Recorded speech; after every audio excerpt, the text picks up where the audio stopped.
Film ini mengisahkan seorang pemuda yang bernama Bin Wellis. Dia bertengkar dengan kekasihnya yang bernama Suzy. Karena Bin memutuskan hubungan mereka dengan alasan Bin tidak mampu membahagiakan Suzy. 1 minggu pun berlalu pasca putus dengan Bin itu. Suzy pun sudah memiliki kekasih baru bernama Steve Janken. Melihat itu, Bin merasa menyesal dan patah hati melihat Suzy bersama orang lain. Dan dalam keadaan yang patah arang itu, temannya dari kecil yang bernama Sean selalu setia menghibur Bin.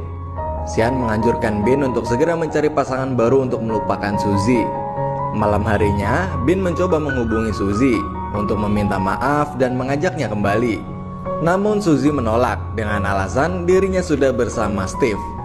Bin pun lalu bertanya kepada Suzy apakah dia sudah tidur dengan Steve. Lalu Suzy pun mengiyakan pertanyaan Bin itu. Mengetahui itu, Bin pun tambah kecewa dengan Suzy. Dia merasa tercabik-cabik membayangkan Suzy tidur dengan Steve. Malam itu Bin gak bisa tidur. Dia lalu mengambil foto kenangannya bersama Suzy dan mencoba membakarnya. Namun Bin tak sampai hati untuk melakukannya. Dari sejak malam itu, Bin tak pernah bisa tidur. Selama 24 jam full, dia selalu terjaga. Hari-hari Bin selalu dihantui bayangan Suzy hingga membuatnya mulai frustasi. 1 minggu kemudian, Bin terlihat sedang belanja di sebuah supermarket dan tanpa sengaja dia melihat poster lowongan shift malam di sana. Bin pun ingin menyembuhkan dirinya, lalu ia pun melamar di supermarket itu. Tanpa diduga, sang manajer sangat menyukai Bin dan langsung menerimanya untuk bekerja di sana. Ketika Bin sudah bekerja di supermarket itu, dia pun mempunyai 4 rekan kerja yang bernama Sharon Pinte, sebagai kasirnya Barry Brickman, Matt Steven, dan Brian. Nah, tepat di hari itu, Bin sudah 2 minggu nggak tidur. Entah apa yang terjadi pada dirinya, tapi ketika si Bin ini sedang melamun, pergerakan waktu di sekitarnya terus-menerus melambat dan melambat sampai waktu pun terhenti. Semua orang berhenti dan hanya Bin yang bisa bergerak. Bin pun yang seorang seniman, dia sangat mengagumi tubuh wanita. Jadi dia pun memanfaatkan waktu yang terhenti itu untuk melukis tubuh wanita di sekitarnya. Lalu setelah Bin selesai dengan keinginannya itu, lalu Bin pun membunyikan jari tangannya dan waktu pun berjalan kembali. Keesokan harinya, Bin kembali bekerja seperti biasanya. Namun melihat Bin yang terus dijaili, Sharon hanya tersenyum kepadanya. Saat berada di ruang ganti, Bin berusaha mengajak ngobrol Sharon. Bin bertanya kenapa Sharon buru-buru ingin pulang. Lalu Sharon ngejawab dia bertukar shift minggu lalu, jadi dia masuk siang kali ini. Saat Sharon pergi, Bin kembali mencoba menghentikan waktu, namun tidak berhasil nih guys. Dia hanya memperlambatnya saja sambil memperhatikan kepergian Sharon. Setelah kepergian Sharon itu, Bin pun melanjutkan pekerjaannya. Kali ini, Barry dan Matt kembali menjahili Bin. Matt berkata bahwa nanti malam dia akan pergi nonton bareng Sharon dan akan mengajaknya bercocok tanam. Mengetahui itu, Bin pun tampak sangat kecewa karena sekali lagi wanita yang dicintainya adalah milik orang. Keesokan harinya di ruang ganti tempat kerjanya, saat Barry datang, Barry menanyakan kencannya dengan Sharon tadi malam. Matt mengatakan bahwa Sharon sangat menyukainya dan mereka bercocok tanam dengan lancar.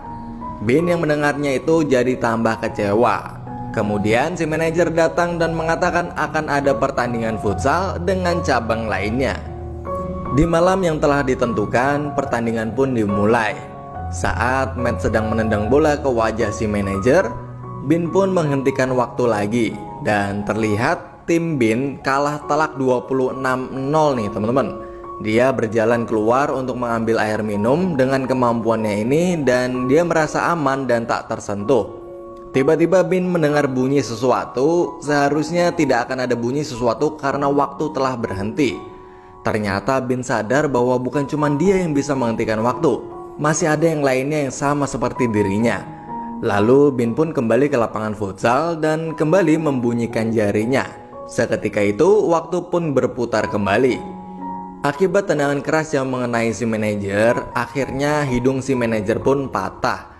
Lalu Matt bergegas mengantarkan manajernya itu ke rumah sakit. Matt pun menyuruh Bin untuk mengantarkan Sharon pulang. Nah, di perjalanan pulang, Bin mengajak Sharon mampir di sebuah kafe. Di sana Bin memberanikan diri bertanya tentang bagaimana malamnya Sharon bersama Matt. Mendengar pertanyaan Bin itu, Sharon pun langsung membantahnya. Dia mengatakan mereka pergi hanya sebagai teman dan tidak lebih. Bin kembali bersemangat lagi karena mengetahui Sharon sekarang sedang jomblo. Nah, mereka lalu menceritakan masa lalu dan menceritakan keinginan masa depan mereka. Sampai saat Bin mengatakan bahwa dia ingin menjadi pelukis terkenal, Sharon yang menyukai sebuah lukisan pun menjadi kagum terhadap Bin. Dia selalu berharap memiliki pasangan hidup seorang pelukis, karena seorang pelukis memiliki keindahannya tersendiri dan sangat romantis. Nah, setelah obrolan yang panjang, Bin pun lalu melanjutkan mengantarkan Sharon pulang. Keesokan harinya, si manajer memanggil semua karyawannya termasuk Bin. Dia mengundang semua orang untuk menghadiri acara ulang tahunnya. Setelah itu, Sharon mengajak Bin untuk berpasangan dengannya di acara ulang tahunnya manajer itu. Bin pun mengiyakan ajakan Sharon itu. Waktu pun berlalu dan tak berasa Bin 4 minggu tanpa tidur nih guys. Hari itu dia kembali menghentikan waktu dan mulai melukis Sharon. Dia terus mengulanginya sampai ratusan kali. Dan yang ia lukis saat itu hanya Sharon aja. Saat Sharon ingin pulang kerja, Sharon pun menyuruhnya menjemput Sharon besok malam dan berpergian secara berpasangan ke tempat ulang tahunnya manajernya itu. Dan sebelum pergi, Sharon pun mencium Bin. Saat itu juga Bin merasakan perubahan pada dirinya.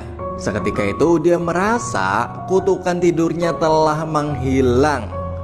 Dan benar saja malam itu Bin benar-benar kembali bisa tidur dengan nyenyak.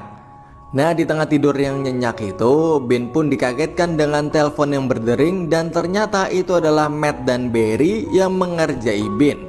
Mereka mengaku sebagai Alekprot, pemilik galeri yang menyukai lukisan Bin dan meminta Bin untuk datang ke galerinya Senin depan.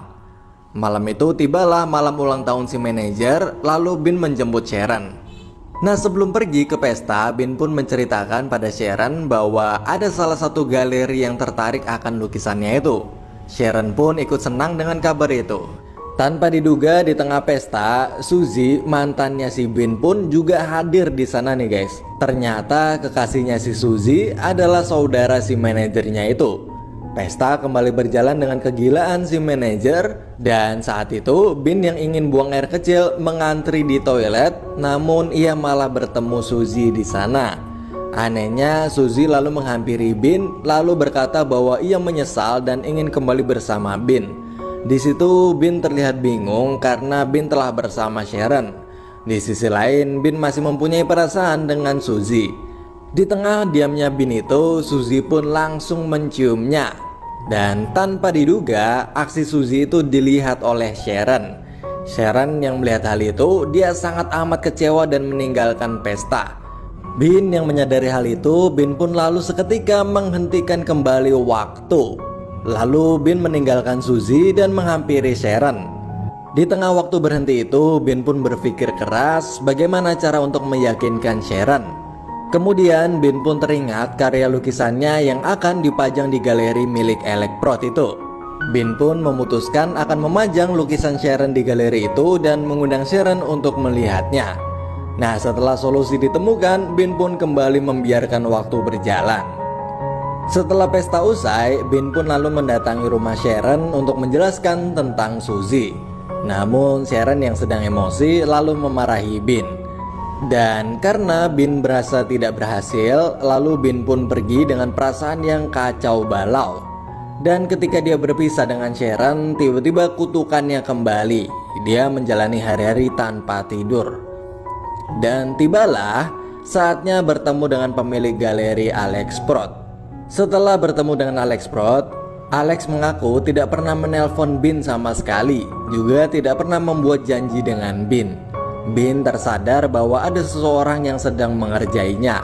Tapi melihat Bin yang sedang kecewa itu, Alex pun meminta Bin untuk menunjukkan lukisannya itu. Dan ternyata Alex tertarik dengan lukisannya Bin itu.